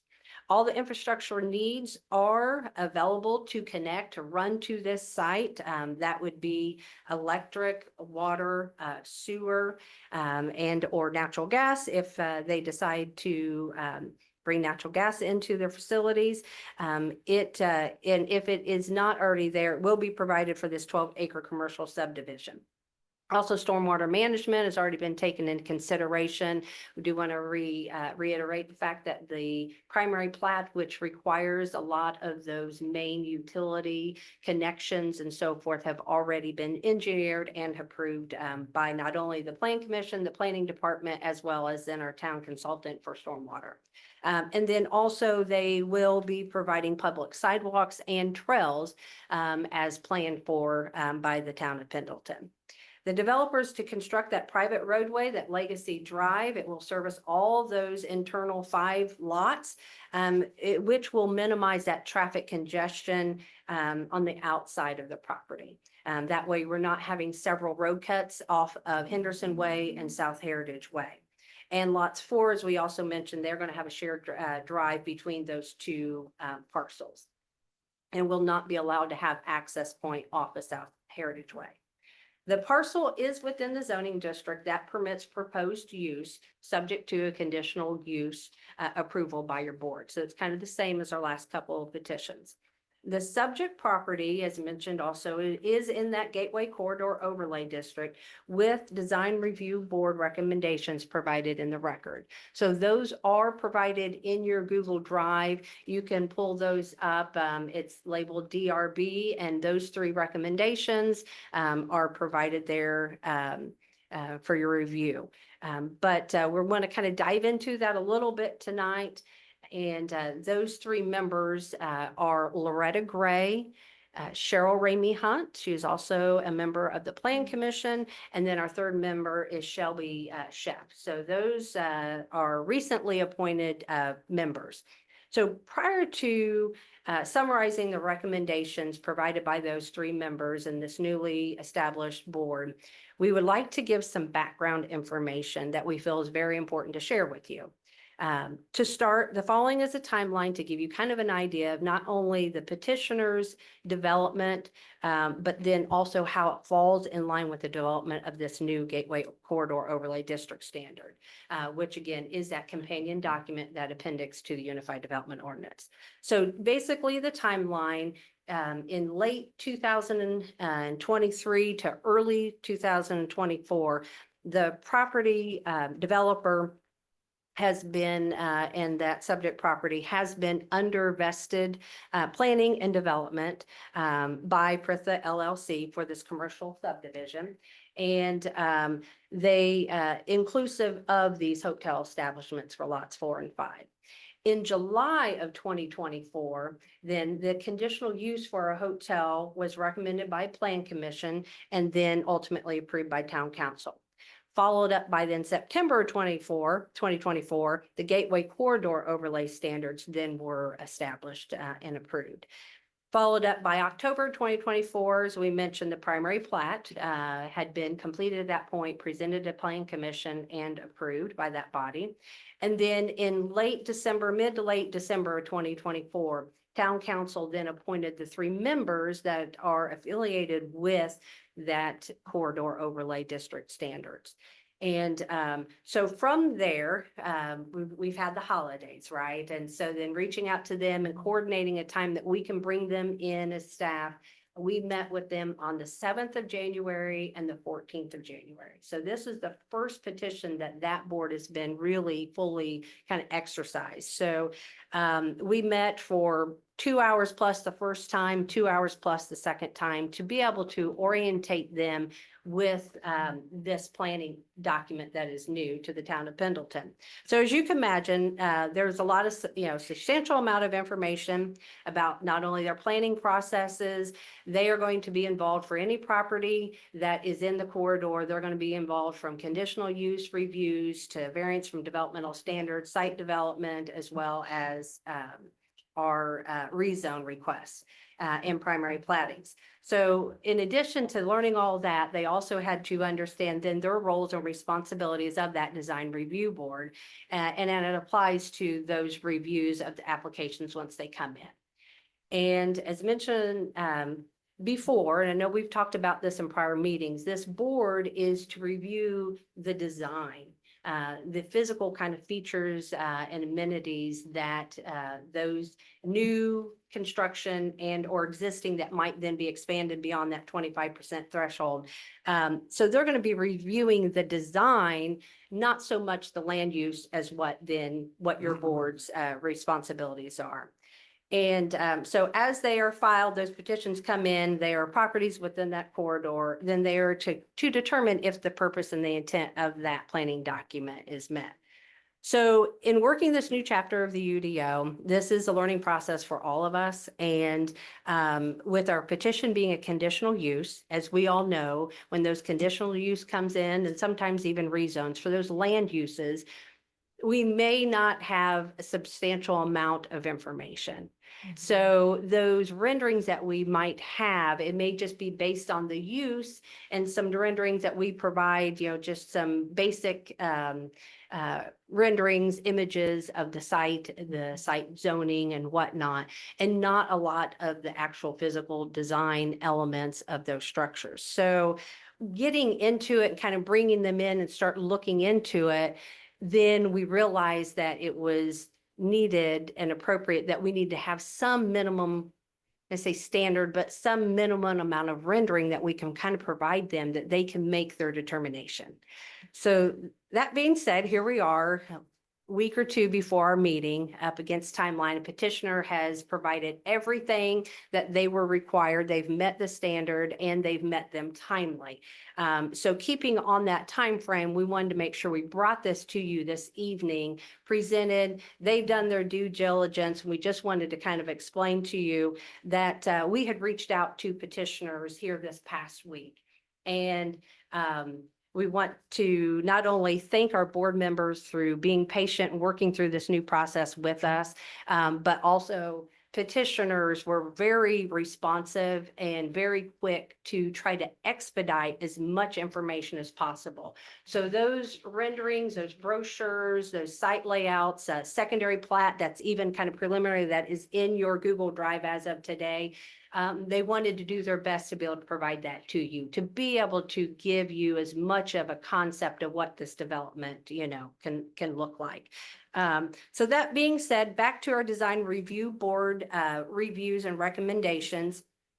They are in there, and we wanted to just kind of highlight what is relative to the design. So you'll see in your recommendation forms, their full recommendations, their full feedback and input based on the information that they had available as of last week. And in doing so, we kind of highlighted what is relative to the actual physical features and not the land use. So Loretta Gray, she did provide a recommendation that the hotel would be of Fairfield or equivalent quality. She had mentioned that encourage semi-truck use around the surrounding properties as they develop in that commercial subdivision, and that the orientation of the hotels would then to face then the public roadways, and then to meet also all the design standards of the corridor overlay. The second recommendation given to the board here was that they felt that at the time of the information that was available at the time of review wasn't sufficient enough for them to feel comfortable making a determination of favorable recommendation. So they had opted to seek a continuance for additional documents to come in if her full favorable recommendation would be needed, going down, for the future, if it were to be continued. And with those additional product site layouts to be provided. And then the third recommendation was that there is 2 hotels being sought for conditional use for this particular site, and they felt that at this time it was best to hold off on the second site and focus on the first site. The other thing that I do want to mention is that if this conditional use is approved, the developer has expressed that upon approval, they will be immediately moving for the construction of the first hotel. And then once that is wrapped, then they intend to move into then the second hotel, if that is approved. And then the third design review board member put that they recommended continuance at this time. So that being said, our last analysis that we want to provide to the board is that should conditional use be approved, the following terms and next steps are going to apply, and you can expect. So the next is that site layout and building standards will be subject to the UDO and that Gateway Corridor Overlay District for compliance in all applicable standards. So that is including setbacks, street edge, building scale, orientation, sitting of the buildings, the character, architectural features, and materials for the exterior, landscaping, lighting, and signage that are enhanced standards within that corridor.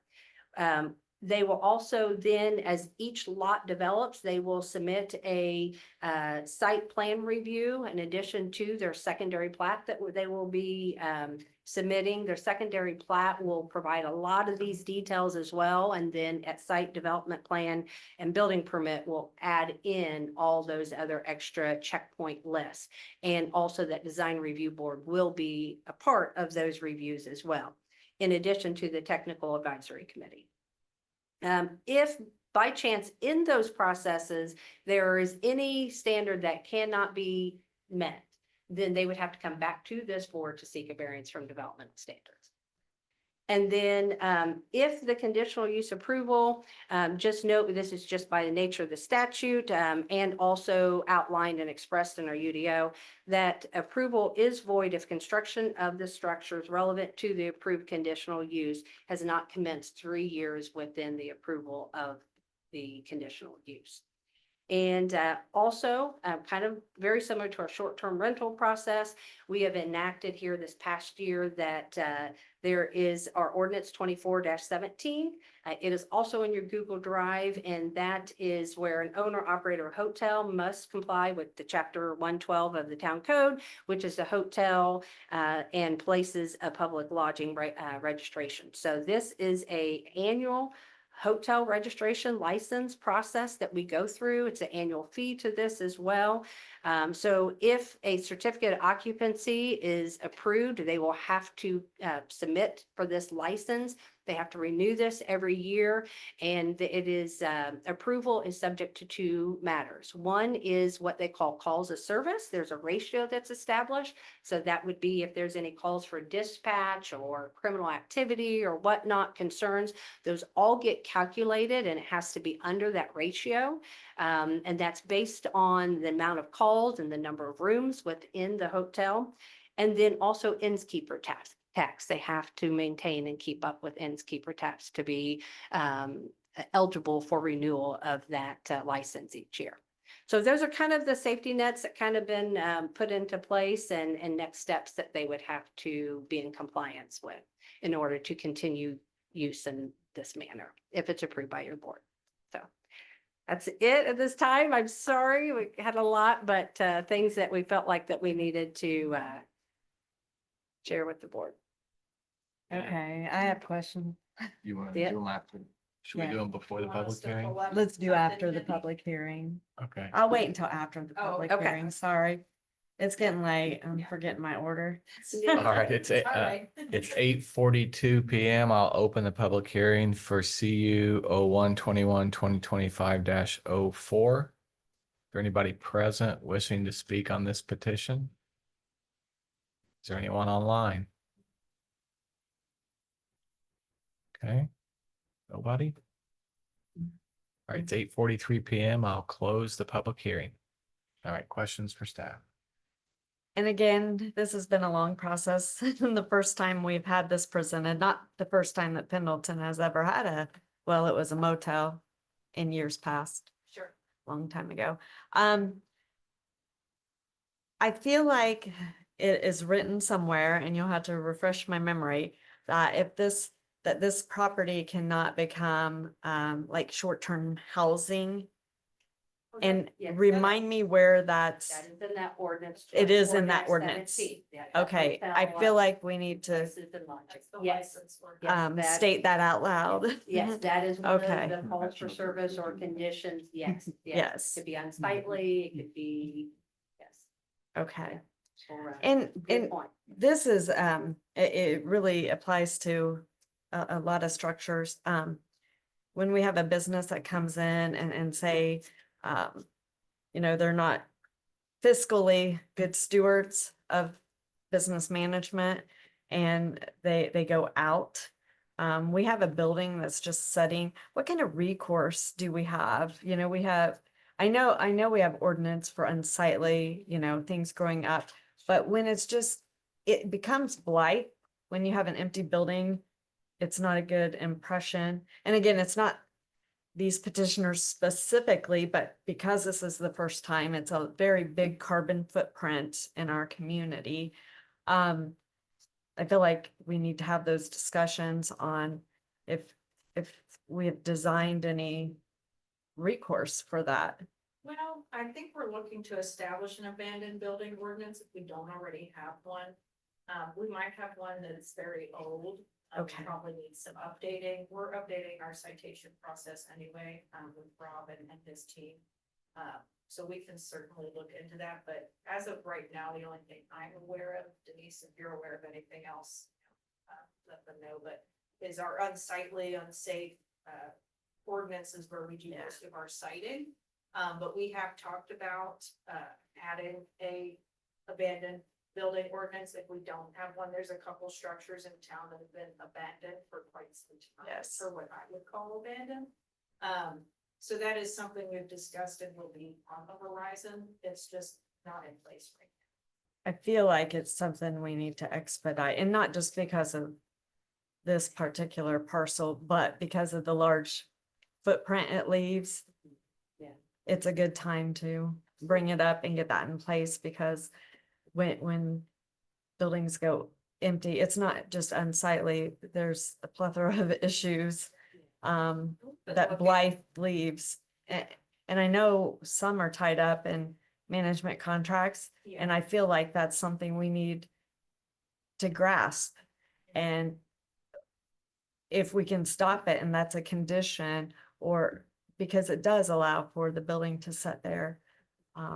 That's something I'm not very well. And then, versed you in. know, you end up with shattered glass, destruction, we don't. Just for the record, that you're just making a general comment, that's. Yeah, that's not for Not- petitioner. I said that, I said it just Yeah, just- because of the large footprint, it lends itself to me bringing that up as a discussion that, because it is a concern, and this is the first time we've gone through this hotel process and all of the new ordinances set in place. And we do have within that corridor overlay, we have that non-franchise standard, you know, so there's some of the provisions that, in hope that if blight were to take place, that it would be something, a structure, a shell that someone would easily want to come in and then reinvest in it and reuse in a different manner to where it wasn't something. So I think that, you know, kind of getting there, but Okay. Well, there's always, you can write in ratchets that really squeeze timeframes in for either the sale of a building or an occupancy of a building eventually. yeah, there is also, let's say that there is within that hotel registration process and that ordinance, if there is an issue going on with one and they're trying to get up and going, say, and establish a new, that application would then be denied. So there are some different triggers that kind of guide their ability to be able to further expand or operate. My next question is very specific to the petition tonight. There's 3 board members for that oversight. And 2 of the 3 said continuance based on, So one of the main reasons is that when we presented the information to them, that's kind of where, kind of explaining that when they got the petition and say a utility site plan, you know, very minimal renderings to really feel like that they had enough to be able to make a determination for design related aspects and whether or not that this would be fitting in the area and so forth. Okay. So then that's when we reached out petitioner and then he provided additional documents. We've gotten additional documents today, but they were documents that we normally didn't require in the past. And so those are some things that we as administrators will start asking, you know, and having relevant and necessary and appropriate renderings that is relevant to the application, having a little bit more upfront as we go forward. So that design review board will have something tangible to be able to take a look at, to be able to make a fully assessed decision. So that is why a couple of them felt like that based on the information that they had in front of them at that time was then to continue for additional information. For us to continue or for them to continue? For Exactly, that's- you, so it's a recommendation of what they feel would be your decision and vote. You don't have, you're not bound to take their recommendations. You can make a decision.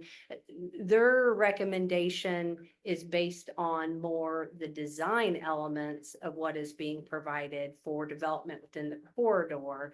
Yours, say for tonight, would be a conditional use and those criterias.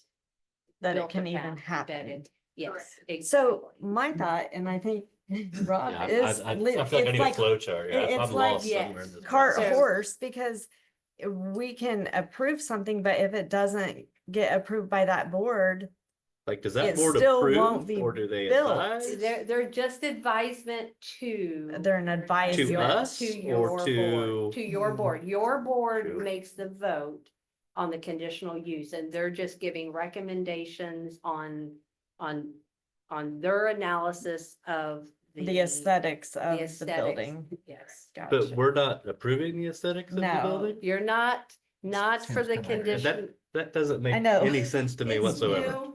It's- This is we're our working- first I time mean- using Yeah. it, so if we need to workshop how that corridor overlay ordinance. Cause is if they're written. looking at the design, Yeah. but we're not looking at the design, So I think what the corridor overlay is supposed to be going for is more like character. Mhm. So some of the character examples that Denise showed would be things that are going to be approved when it comes to fitting the standards. What the petitioner did provide is a good starting point. But what I think would typically happen kind of moving forward is the petitioner would show something that fit our standards, gave them a general overview of what the design and character might look like. And that's what they would base their decision off of. It wouldn't be an engineered document. It wouldn't be. By an they, engineered you study, mean- site plan, the DRB, Design. Design review board. That's which what is it- advisory. Advisory. And they advise us to give us their Their opinion. Yeah. So if we approved this Yeah. tonight, who is ultimately gonna say, yeah, whatever they decide to do does meet the characteristics? It would be on the administrators on staff. So you have that authority to. Yeah. And that's based on what we approve or? So if you approve the use, what we would then go through next with the petitioner is if they submit their secondary plat, their site plan, their building plans, and we would do it just the same as we do with any other thing outside of the corridor. We would compare it to our standards and say, okay, it meets this, this, and this. You don't meet this, this, and this. Fix this or get a variance. So with the Okay. corridor overlay, it's like the chapter 3 of the UDO times 2. So it has a lot more standards on what we have to look for in architecture, in building setbacks, in pedestrian amenities and pedestrian scale, things of that nature. So we are still trying to find the best way to flow this through. But the corridor overlay was something planning commission really pushed to have as an extra set of standards and eyes on what would be going in those areas.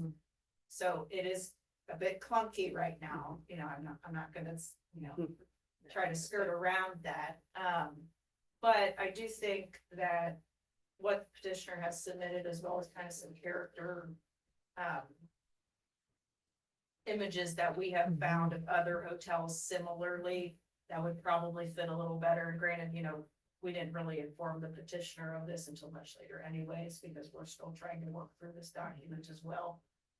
So if we were to approve this tonight, it doesn't go back to that review board. It's Yeah. in your hands. Yeah, Right. it's. And to approved. go off of some of those renderings, so I'm saying historic Savannah, Georgia, which Correct. Yeah, is all it's in there. historic down Right. there. The And you could hotel probably and make one that a downtown subset Indy that's newer to addition, blend right? in with the, That they would look similar to the renderings provided by staff or not. Well, we have the generic renderings in the Mhm. Fairfield packet or Mhm. whatever, and then Yeah. we have the historic examples. So what Okay. would we end up with if we Yeah. approved it?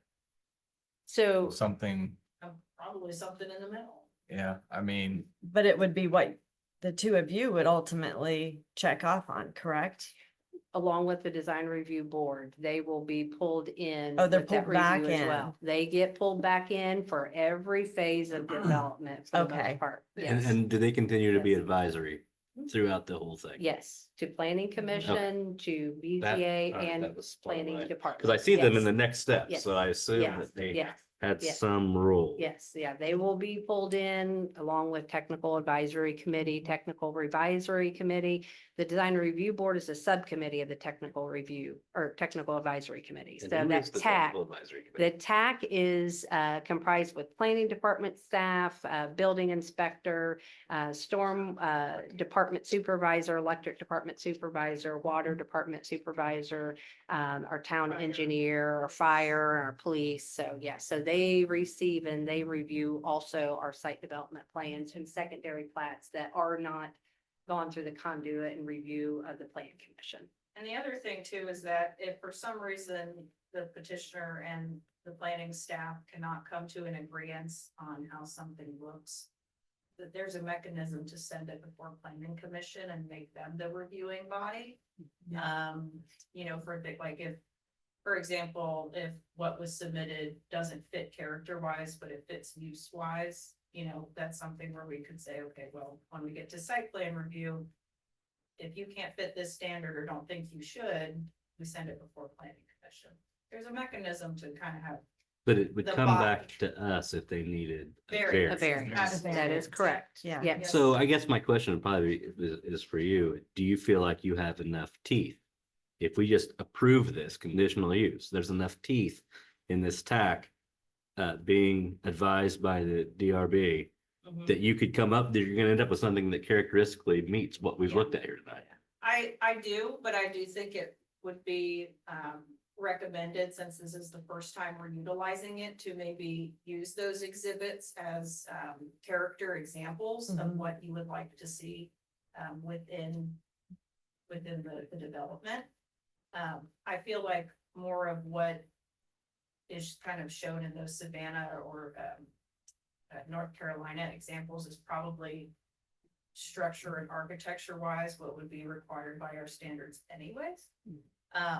But, you know, if that's kind of something you feel more comfortable saying, you know, this is kind of examples of what we'd like the character to look like.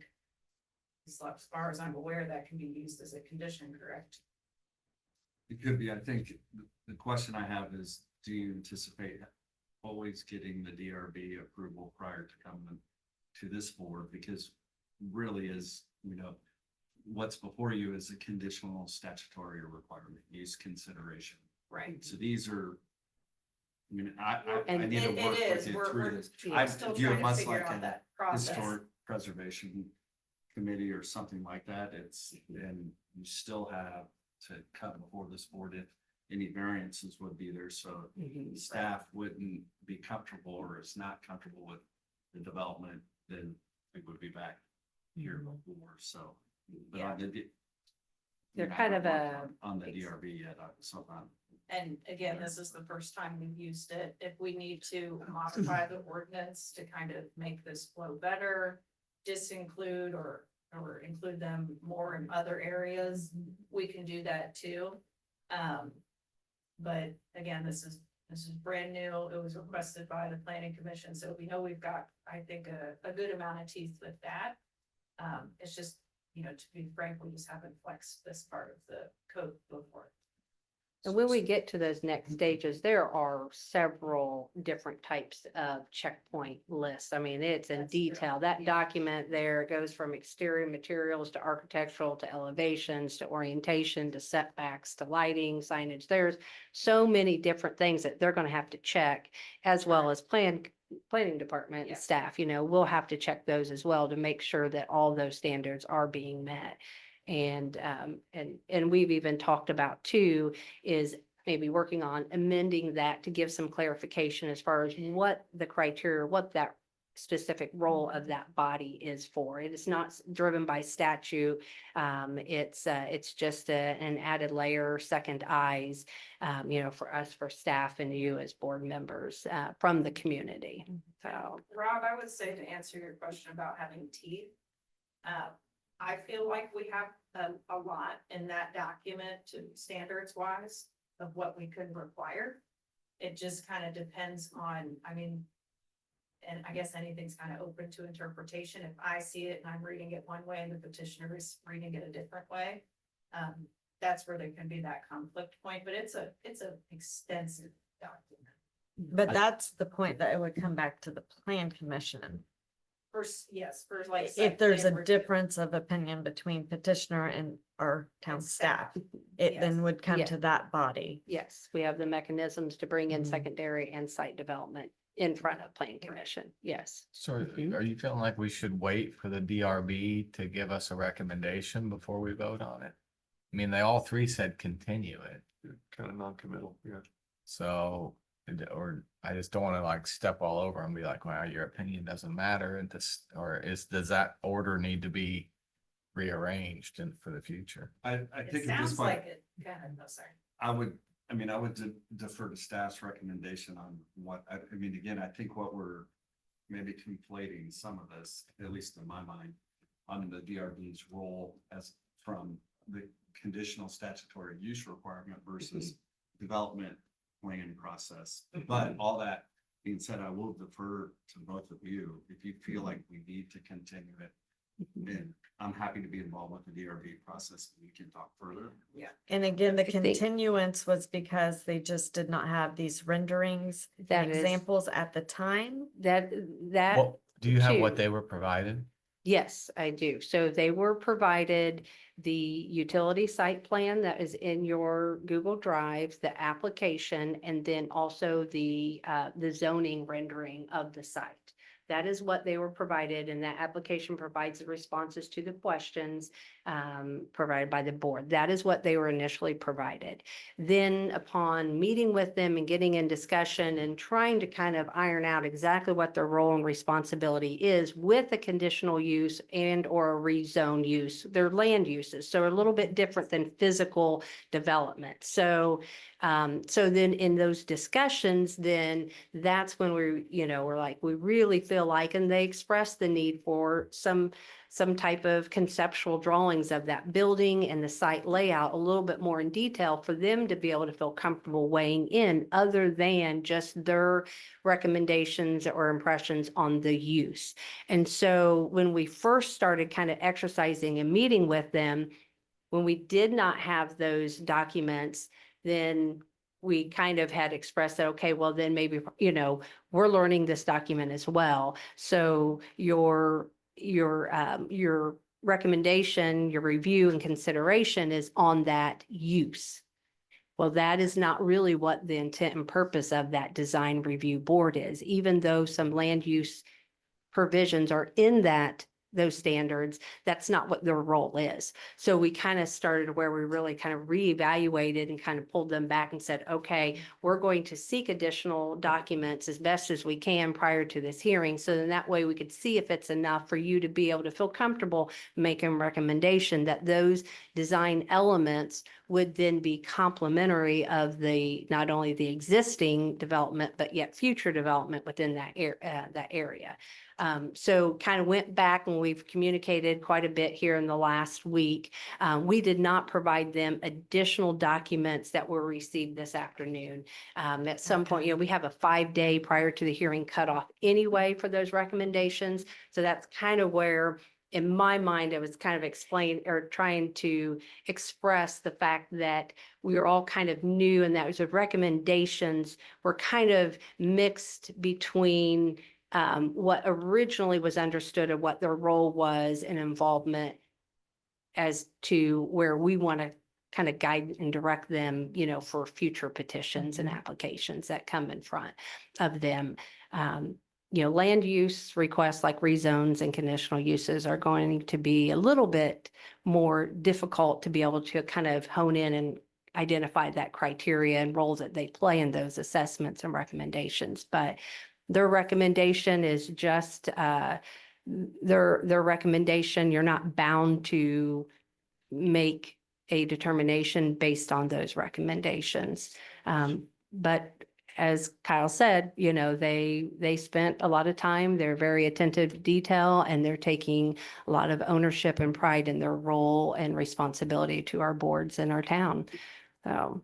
Can we delay voting and give them more opportunity to review the new documents that Mhm. have come in? You absolutely can. That can be a decision that your board makes tonight. Yes. I have, I guess, a couple more questions. Sure. Mhm. We have two different, we have a Fairfield and a Town Speech, whatever. are those the ones the petitioner is actually looking to franchise with? Yes, so Fairfield Inn by Marriott, so that has been something Marriott approved. Okay. And for Latin-Bird Court, that has been something worked with Marriott already. Town Place Suites is in conversation. They are inclined towards it, but we haven't signed any contract for Town Place Suites yet.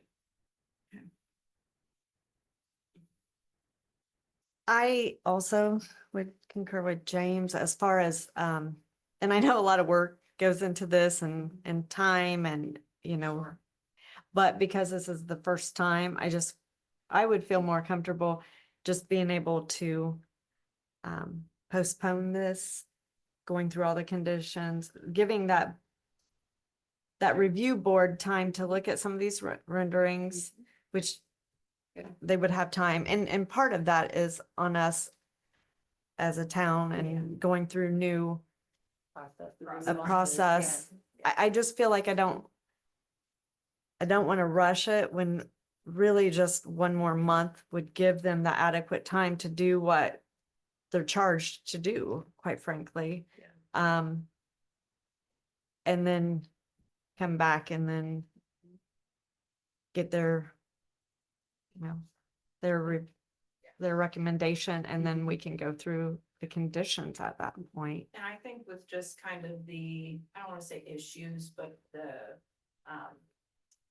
things that we've run into with this brand new ordinance already, I think there's some things that we would like to amend and add, just as far as the having some very set bullet points like you guys have. They obviously wouldn't be state statute, but something that group could focus on and kind of give purpose a little more direction to that DRB within the ordinance.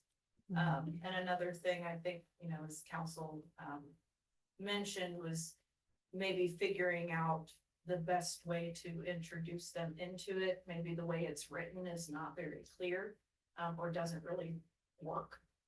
Which is fine. I mean, this happens. Our new UDO was very hard to get around because it was a completely new slate. You guys were here through that, you know that. So it does take some time, but we do appreciate the petitioner bearing with us and providing us with what they had. But I think that's a fine recommendation as well, if that's what the board is comfortable with, to make sure that all parties are in understanding. Yeah, I think it makes sense for this first, one, Yeah. especially to, We want to get it right. don't want to rush through it. Sure. And we know it's. Yeah.